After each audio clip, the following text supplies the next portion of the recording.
목적이 이끄는 삶 9일차 하나님을 미소짓게 하는 것. 하나님이 너희를 향해 미소짓기를 원하노라. 민수기 6장 25절 말씀. 당신의 종인 나에게 미소를 지어 주십시오. 바르게 사는 방법을 가르쳐 주십시오. 하나님을 미소짓게 하는 것이 우리 삶의 목표다. 하나님께 기쁨을 드리는 것이 우리의 인생의 첫 번째 목적이기 때문에 우리가 수행해야 할 가장 중요한 임무 또한 그 목적을 달성하는 방법을 찾는 것이다. 성경은 이렇게 말한다. 주께 기쁘시게 할 것이 무엇인가 시험하여 보라. 다행히 성경은 우리에게 하나님을 기쁘시게 하는 삶의 예를 명확하게 보여주고 있다. 그의 이름은 노아다. 노아의 때에 온 세상은 도덕적으로 파탄 상태였다. 모든 사람이 하나님의 기쁨이 아닌 자신의 기쁨을 추구했다. 하나님은 당신을 기쁘게 하는 것에 관심을 가진 사람을 단 한 사람도 찾으실 수 없었고, 이것은 하나님의 마음을 슬프시게 했을 뿐만 아니라 인류를 창조한 것을 후회하시기까지 했다. 하나님은 인간에게 너무나 실망하셔서 모두 멸망시키겠다고 생각하셨다. 그때 하나님은 자신을 미소짓게 만드는 한 사람을 발견하셨다. 성경은 이렇게 말한다. 노아는 주님께 기쁨이었다. 하나님은 말씀하셨다. 이 친구가 나에게 기쁨을 주는군. 나를 이렇게 미소짓게 한단 말이야. 그의 가족으로 처음부터 다시 시작하겠다. 노아가 하나님께 기쁨을 드렸기 때문에 지금 당신과 내가 살아있는 것이다. 노아의 삶을 통해서 우리는 하나님을 미소짓게 할 수 있는 5가지 예배의 모습을 볼 수 있다. 하나님은 우리가 당신을 가장 사랑할 때 미소 지으신다. 노아는 세상의 그 어떤 것보다 하나님을 사랑했다. 더 나아가서 노아는 다른 사람들이 하나님을 사랑하지 않을 때도 그분을 사랑했다. 성경은 노아가 살아있는 동안 의인이요 당세의 완전한 자라 그가 하나님과 동행하였으며 라고 말한다. 하나님이 우리에게서 가장 보고 싶어 하시는 모습이 바로 관계다.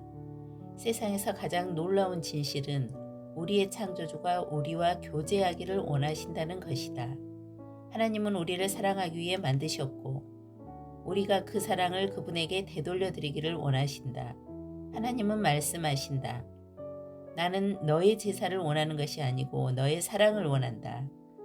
나는 너의 재물을 원하는 것이 아니고 내가 나를 더 알기를 원한다.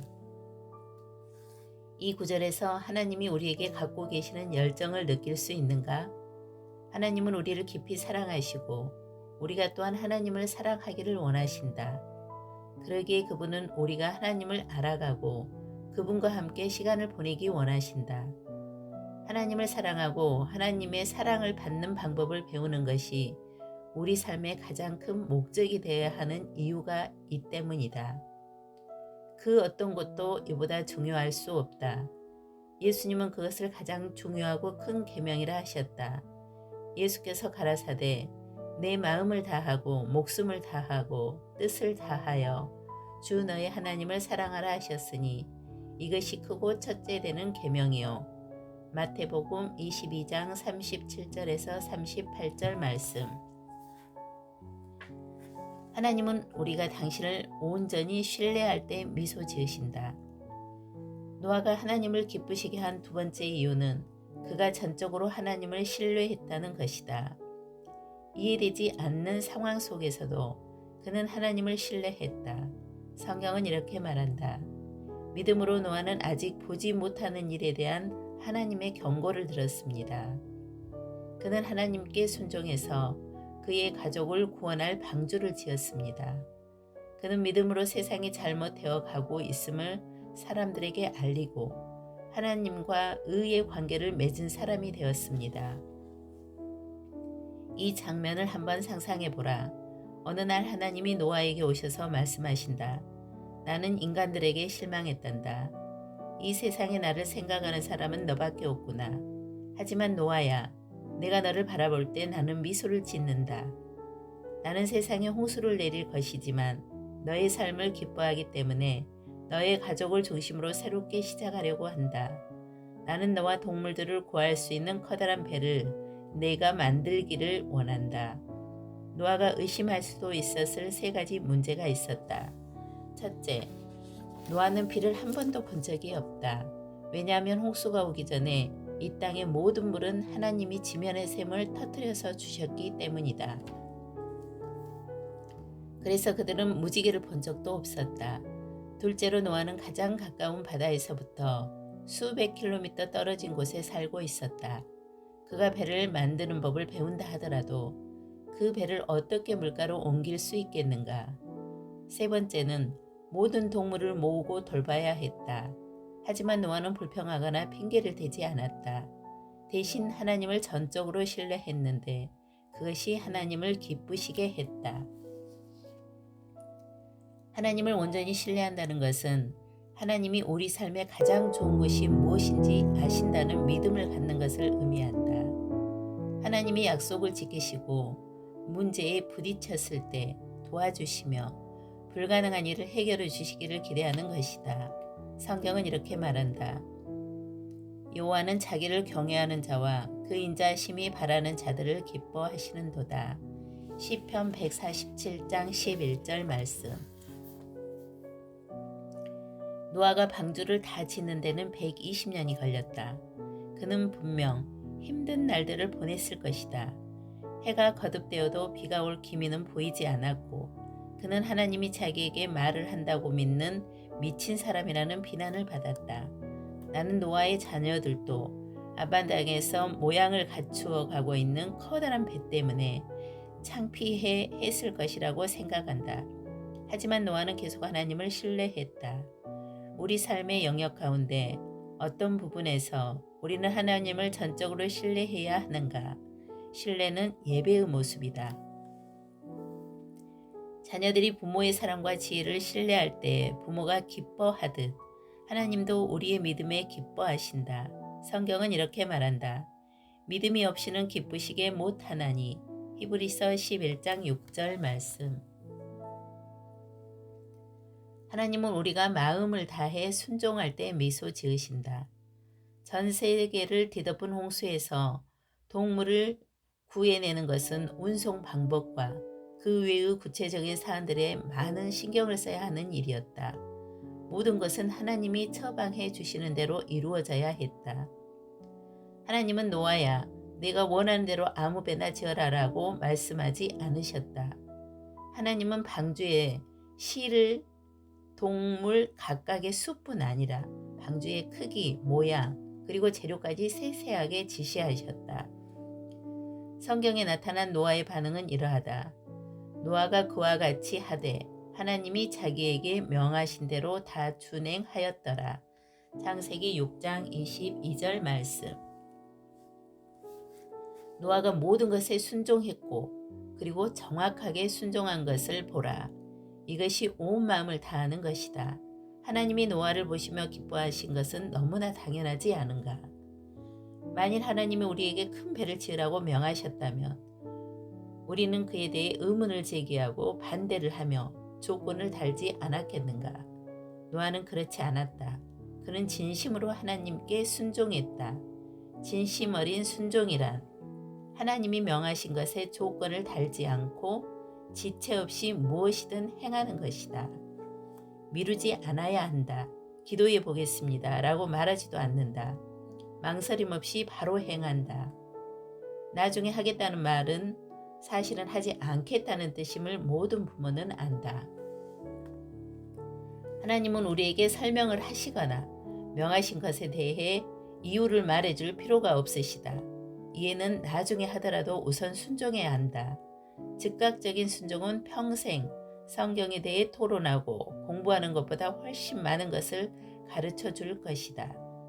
사실 먼저 순종하지 않으면 이해할 수 없는 명령도 있다. 순종은 이해의 열쇠이기 때문이다. 우리는 때때로 하나님께 부분적인 순종을 하려고 한다. 우리는 순종하기 좋은 명령들을 취사 선택하고 싶어 한다.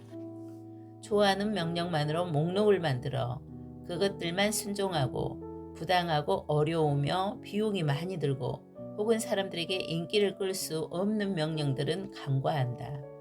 교회에는 가겠지만 11조는 내지 않겠다. 성경을 읽긴 하겠지만 나에게 상처를 준 사람은 용서하지 않겠다. 하지만 이러한 부분적인 순종은 불순종이다. 진심으로 하는 순종은 기쁜 마음으로 열심을 가지고 하는 것이다. 성경은 이렇게 말한다. 기쁜 마음으로 순종하라. 시편 100장 2절 말씀. 이것이 다윗의 자세였다. 주님, 제게 무엇을 해야 할지 말씀해 주십시오. 그대로 하겠습니다. 제가 사는 동안 진심으로 당신께 순종하겠습니다.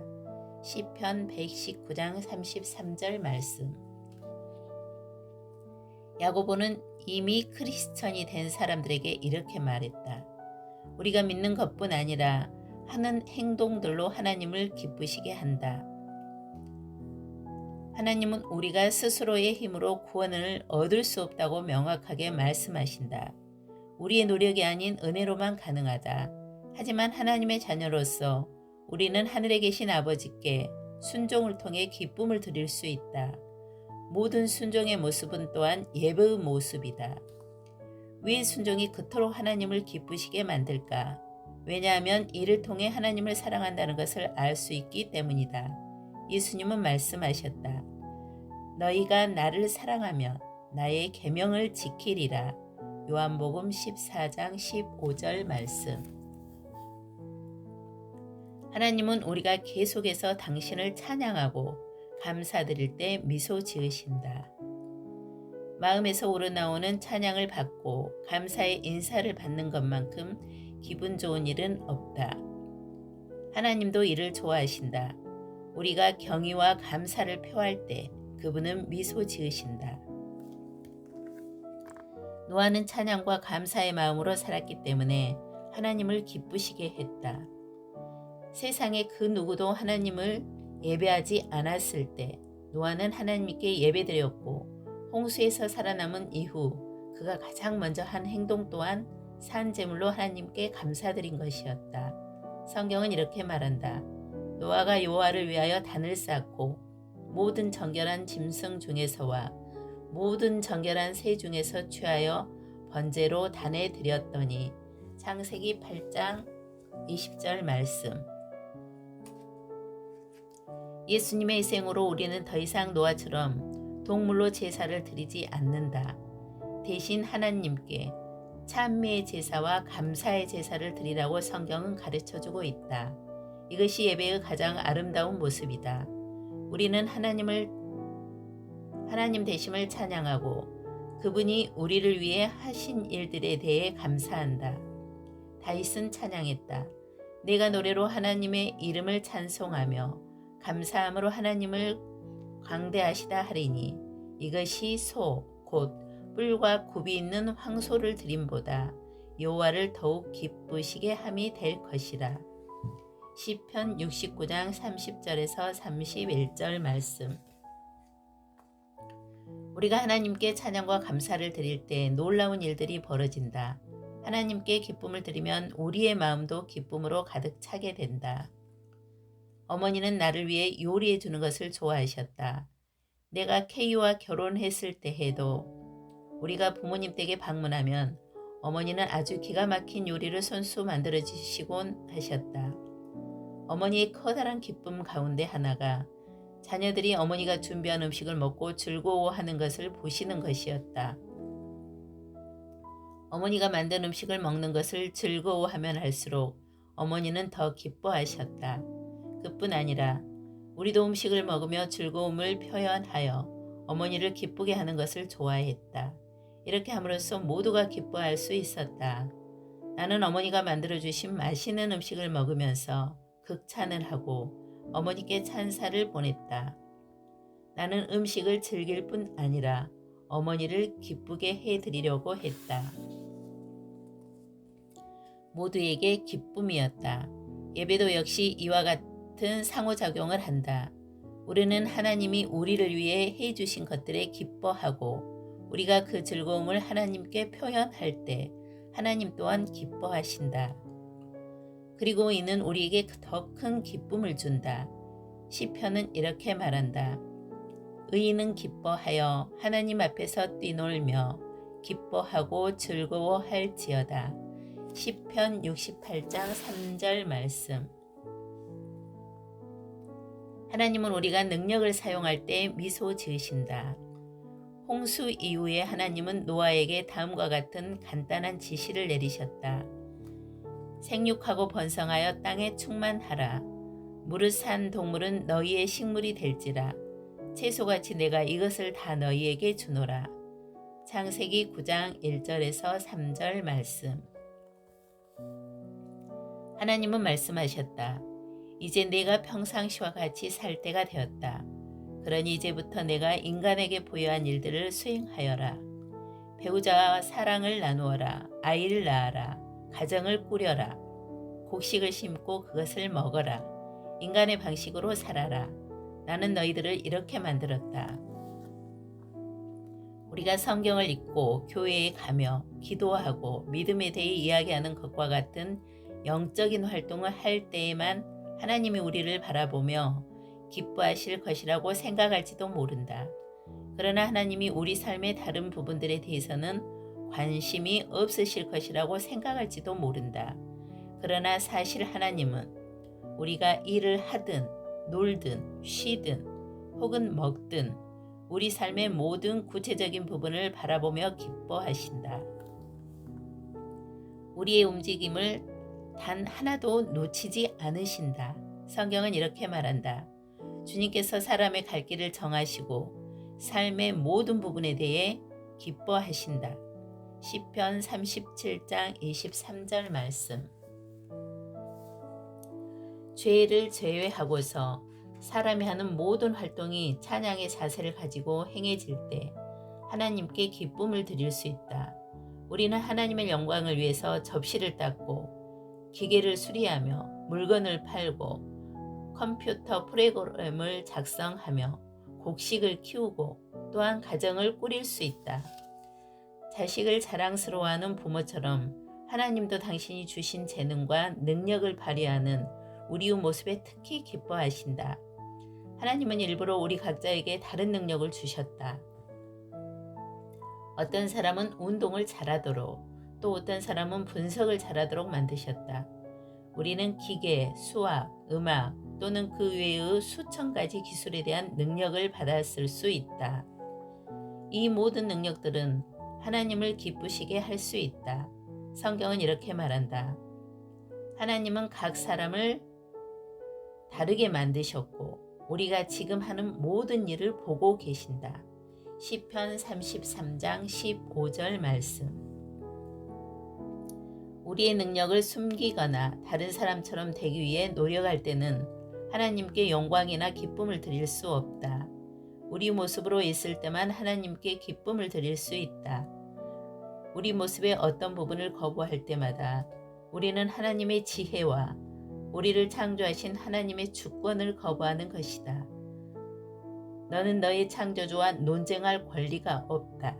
너는 토기장이가 빚어놓은 온기에 지나지 않는다. 진흙은 나를 왜 이렇게 만들었나요? 라고 질문하지 않는다. 영화 불의 전차에서 올림픽 육상 선수 에릭 리들은 말했다. 하나님이 나를 만드신 목적이 있다고 생각한다.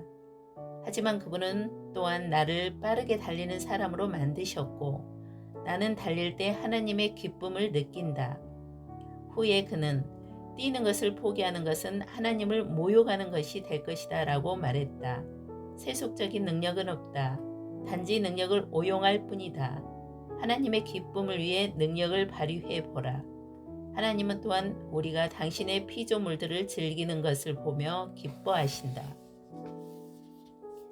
그분은 우리에게 아름다움을 즐길 수 있는 시각, 소리와 음악을 즐길 수 있는 청각, 냄새와 맛을 느낄 수 있는 후각과 미각, 그리고 촉각을 위한 신경을 주셨다.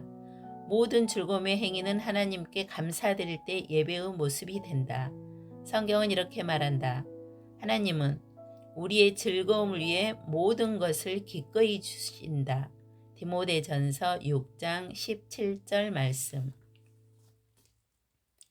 하나님은 우리가 잠자는 것을 보면서도 기뻐하신다. 우리 아이들이 어렸을 때 나는 아이들이 자는 것을 보며 기뻐했다. 가끔은 아이들이 문제만 일으키고 말도 잘 듣지 않던 날들도 있었지만 일단 잠이 들면 아이들은 만족스러워 보였고 안전하고 평화로워 보였다. 그리고 나는 내가 얼마나 우리 아이들을 사랑하는지 다시 생각하게 되었다. 아이들은 나에게 기쁨을 주기 위해서 무엇을 할 필요가 없었다. 나는 아이들을 너무나 사랑했기 때문에 숨 쉬는 것을 바라보는 것만으로도 행복했다. 아이들은 작은 가슴이 오르락 내리락 할 때마다 나는 미소를 지었고 때로는 기쁨으로 눈물을 고이기도 했다. 우리가 자고 있을 때 하나님은 사랑으로 우리를 바라보신다. 왜냐하면 우리는 그분의 피조물이기 때문이다. 그분은 마치 우리가 이 세상의 유일한 사람인 것처럼 우리를 사랑하신다. 부모는 자녀들로 인해 기쁨을 누리려고 그들이 완벽하거나 성숙하기를 요구하지 않는다. 부모는 자녀들이 자라가는 성숙의 순간순간마다 기쁨을 느끼는 것이다. 마찬가지로 하나님은 우리가 성숙할 때까지 기다렸다가 우리를 사랑하시는 것이 아니다. 그분은 우리가 영적으로 성숙해져가는 모든 단계를 사랑하시고 모든 단계를 기뻐하신다. 절대로 만족시킬 수 없었던 선생님이나 부모님에 대한 기억이 있을지 모른다. 그렇다고 하나님을 그런 분으로 여기지 말라. 그분은 우리가 완벽하거나 죄 없는 사람이 될 수 없음을 아신다. 성경은 이렇게 말한다. 이는 저가 우리의 체질을 아시며 우리가 진토임을 기억하심이로다. 시편 103장 14절 말씀. 하나님이 보시는 것은 우리 마음의 태도다. 하나님을 기쁘시게 하는 것이 우리의 가장 큰 욕구인가? 이것이 바울의 삶의 목표였다. 그런즉 우리는 거하든지 떠나든지 주를 기쁘시게 하는 자 되기를 힘쓰노라. 고린도후서 5장 9절 말씀. 우리가 영생의 빛 가운데 살기 시작할 때 과거에 어떻게 하면 좀 더 나 자신을 위해 재미있게 살 수 있을까? 라고 질문하던 것이 이제는 어떻게 하면 하나님께 더 많은 기쁨을 드릴 수 있을까로 바뀌게 되는 것이다. 하나님은 21세기에 노아와 같이 하나님의 기쁨을 위해 살 의지가 있는 사람을 찾고 계신다. 예배하는 삶만이 현명하고 양식 있는 삶의 방식이다. 다른 모든 삶의 방식은 어리석은 것이다. 성경은 이렇게 말한다. 주님은 누가 현명하고 누가 하나님을 기쁘게 하길 원하는지 보시기 위해 항상 하늘에서 모든 인류를 내려다보고 계신다. 시편 14장 2절 말씀. 하나님을 기쁘시게 하는 것을 삶의 목표로 삼을 것인가? 이 목표에 온전히 열중해 있는 사람들을 위해 하나님이 해 주시지 않는 것은 없다.